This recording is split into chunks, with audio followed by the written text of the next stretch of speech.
Hello to everybody and great good evening to all of you. कैसे हैं आप लोग? सब बढ़िया होंगे, अच्छे होंगे। उम्मीद करता हूँ कि ठीक होंगे। जैसे कि आप लोगों को पता है कि NEET PG all India quota का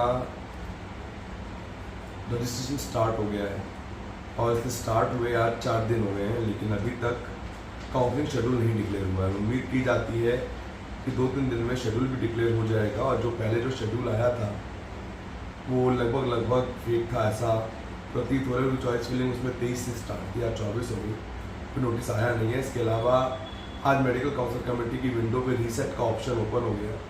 रीसेट का ऑप्शन का मतलब होता है कि अगर आपने गलती से डीम भर दिया है, उसको हटाना चाहते हैं तो दोबारा से आप फीस पे करके वो कर सकते हैं। पहले वाली फीस रिफंड हो जाएगी। कोई दिक्कत कर दी है आपने फॉर्म भरते हुए, वो आप रीचेक कर सकते हैं। ऐसी कोई गलतियाँ अगर ने करी हैं तो उसको आप कर सकते हैं। एनआरआई कन्वर्जन जो हुआ था, जो फॉर्म आया था, जो डॉक्यूमेंट भरे थे, उसके रिलेटेड कोई भी अपडेट अभी तक मेडिकल काउंसिल कमेटी ने अपडेट नहीं की है। ना वो फॉर्म में दिख रही है, भी इंडियन ही आ रहा है, किसी के में भी एनआरआई आ नहीं रहा है। जो ओसीआई वाले कैंडिडेट्स हैं उनके लिए ओसीआई ही आ रहा है, राइट। इसके अलावा अगर हम बात करें तो स्टेट के फॉर्म्स भी आने लगे हैं। इस बार जो मेजर चेंजेस है वो 2 स्टेट के फॉर्म्स में देखने को मिले। एक उत्तराखंड का नोटिफिकेशन आया जिसमें ये है कि फॉर्म एक ही बार फिल होगा, बार बार फिल नहीं होगा। ऑल इंडिया का फॉर्म आया, यूपी का फॉर्म आया, उसमें भी ये शर्त रखी गई कि फॉर्म एक ही बार फिल होगा, बार बार फॉर्म फिल नहीं होगा। यानी जो भरना है, एलिजिबल कैंडिडेट जो अभी हैं वो एक ही बार भरें, लास्ट तक नहीं भरेंगे।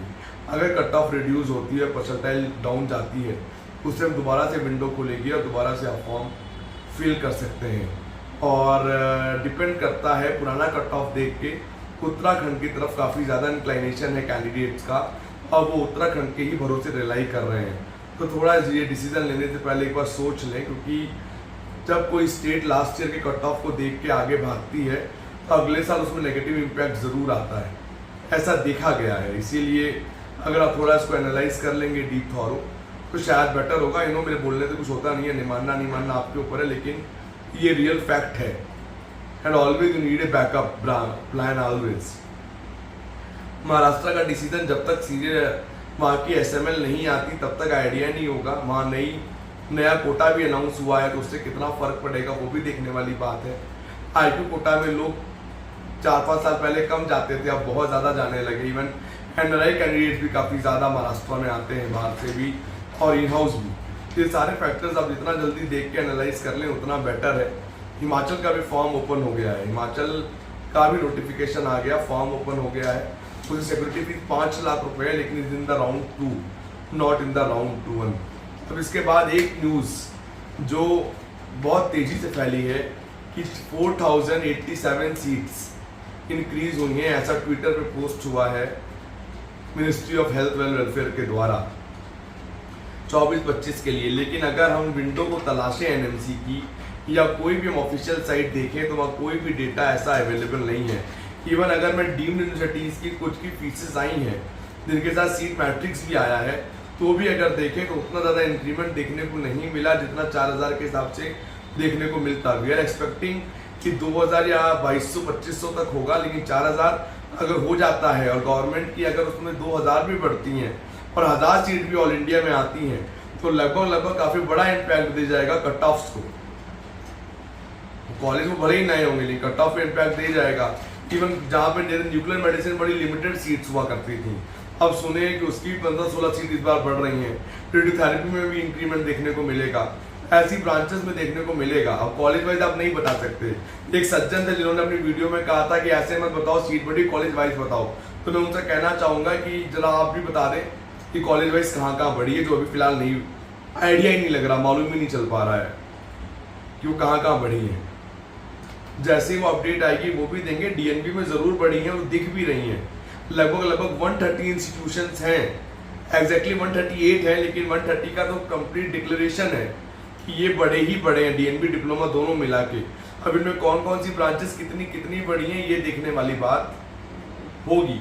काउंसलिंग क्यों डिले हो रही है ये भी बड़ा एक क्वेश्चन वाला सवाल है। क्या सुप्रीम कोर्ट की वजह से हो रही है, 27 तारीख की वजह से डिले हो रही है, या कोई और रीजन है, या नीट यूजी की ज्वाइनिंग चल रही है इसीलिए डिले हो रही है। थोड़ा सा ये असमंजस जरूर है, let it be. Seat matrix पहले क्या होता था, अनऑफिशियल आ जाती थी, तो वहां से आइडिया लेके एक अंदाजा मिल जाता था कि कितना कितना आइडिया हुआ, तो वो भी आइडिया नहीं लग पा रहा। ये तो मैट्रिक्स आने के बाद ही आइडिया लगेगा किसको क्या मिल सकता है, नहीं मिल सकता है। जैसे क्या एक तरीका है कि राउंड 1 पूरा ब्लाइंडली चलना पड़ेगा अकॉर्डिंग टू योर एक्सपीरियंस, बाद में चीजें चेंज करनी पड़ेंगी। के बाद मैं आपको और बता दूं, जो लोग पेड काउंसलिंग गाइडेंस लेते हैं या ले रखी है, मैं उन सबको एक बात बहुत क्लैरिफाई करूं, जितनी क्वेरी आप करेंगे, जितना आप पूछेंगे, जितना क्लैरिफिकेशन मांगेंगे, उतना आपके लिए बेनिफिटेड होगा। आपने सोचा गाइडेंस ले ली, आप चुप बैठ गए तो कोई जवाब नहीं मिलेगा, फिर कोई फायदा नहीं है, खुद ही कर लो। आपको पूछना पड़ेगा, क्वेरी करनी पड़ेगी। रीजन ज्यादा फॉर्म आ गए हैं 4-5, आपको क्या लगता है काउंसलर फोन करके बोलेगा फॉर्म भर दो, आप उससे पूछिए कि सर भरना है, तो बताएगा हाँ भरना है, क्यों भरना है, किस लिए भरना है, they will give the reasons. ये मैं अपने लिए नहीं कर रहा, मेरे तो वैसे जितने भी कैंडिडेट हैं सब बहुत क्लियर आउट हैं, सबको रेगुलर अपडेट है, रेगुलर फोन कॉल है, मुझे फीवर है तब भी उसके बाद भी रेगुलर है। लेकिन मैं फिर भी कह रहा हूं कि अगर आपने सर्विस ली है तो avail it properly, don't spoil it. फिर बाद में कमेंट लिखना, फिर बाद में लिखना, ये गलत है। यूज करें, नहीं होता है, कोई नहीं रिवर्ट बैक कर रहा, कोई नहीं मैसेज का जवाब दे रहा तो बात अलग है, फिर पिंग कीजिए, जवाब देगा, क्यों नहीं देगा। ये सॉफ्टवेयर थोड़ी ना है कि 3000 का सब्सक्रिप्शन ले लिया और छोड़ दिया, कोई कॉल नहीं उठा रहा, कोई रिप्लाई नहीं दे रहा, नहीं ऐसा नहीं होता है। एक बात मैं आपको और बता दूं, ये बहुत अच्छा हुआ कि फॉर्म एक ही बार खुल रहा है, इससे बीच में मैरिज डिस्टर्ब नहीं होगी और लोग ब्लॉकिंग नहीं कर पाएंगे। जो ब्लॉकर्स होते थे ना, वो एक फॉर्म किसी बच्चे से भरवा के ब्लॉक किया, दूसरा किसी से भरवा के ब्लॉक किया, अब ऐसा नहीं हो पाएगा। अब एक ही बार फॉर्म आया और एक ही बार करना पड़ेगा, बार बार का तमाशा नहीं रहेगा। और सबसे बड़ी बात अब ये, कब एंटर होना है, कब एग्जिट होना है, ये मेन पार्ट है। काउंसलिंग का रियल खेल क्या है, कौन सा कॉलेज चूज करना है, कब एंटर और कब एग्जिट, राइट। मेरी कल कम से कम मैंने 20 इन बच्चों से, कैंडिडेट्सों से बात हुई जो डीएनबी के लिए कॉलेजेस घूम रहे हैं। एक ने तो 40 कॉलेज घूमे, सबसे बात हुई। 40 में जो रिव्यूज हैं वो इतने अल्टीमेट रिव्यूज हैं कि मतलब पॉसिबल ही नहीं है। एसआर से पूछो कुछ अलग, जेआर से पूछो कुछ अलग, तो सोच समझ के डिसीजन लीजिएगा। ऐसा नहीं कि किसी ने कह दिया बेटर है तो बेटर ही है, वो थिंक ओवर। हो सकता है कोई कॉलेज लास्ट ईयर 90 नंबर पे क्लोज हुआ था, 90 नंबर, सीरियल नंबर 90 था उसकी क्लोजिंग का, लेकिन क्या पता वो कायदे में कुल 10 या 12वें नंबर का इंस्टीट्यूट हो, पता नहीं। ऐसा डीएमआरडी में कई इंस्टीट्यूट्स हैं, ऐसे डीएनबी मेडिसिन में ऐसे कई इंस्टीट्यूट्स हैं, डीएनबी गायनी में ऐसे कई इंस्टीट्यूट्स हैं, इवन डीएनबी रेडियो में ऐसे कई इंस्टीट्यूट्स हैं जिनकी कट ऑफ बहुत पीछे बंद होती है, लेकिन दे आर रियली गुड। हाँ, बेड्स उनके जरूर कम है, मेडिसिन में 2-3 इंस्टीट्यूट है नोएडा के अंदर, तो इनकी बेड जरूर कम है, लेकिन they are really very good institutes. तो ये रिसर्च करनी पड़ेगी, इसके अकॉर्डिंग चॉइस फिलिंग करनी है। राउंड 1 तो फ्री एग्जिट है, चलो आपने भरा, कोई गलती हो गई, नहीं हुआ, ठीक है, राउंड 2 में उसको रिकरेक्ट कर लेंगे, लेकिन बार बार नहीं हो सकता ना। एक बात है, कुछ कैंडिडेट ऐसे हैं जो स्टाइफन देख के चॉइस फिलिंग कर रहे हैं, वो भी गलत है भाई साहब, वो क्यों कर रहे हो? 3 साल की तो बात है, उस स्टाइफन के चक्कर में गलत कॉलेज ले लोगे तो बेटर रहेगा क्या? बिल्कुल बेटर नहीं रहेगा। तो थिंक ओवर इट। और यहाँ एक बात और है, मुझे कई कॉल्स आए कि सर पेड काउंसलिंग गाइडेंस क्यों लें? बिल्कुल नहीं लें, सीधा जवाब है नो। अगर आपको काउंसलिंग करनी आती है, आपको पता है कॉलेज कैसा है, नहीं है, आपको पता है कब एंटर होना है, कब निकलना है, तो फार बेटर है। आपको पता है कैसे कैसे चीजों को लेके चलना है, फार बेटर है, बिल्कुल मत लें।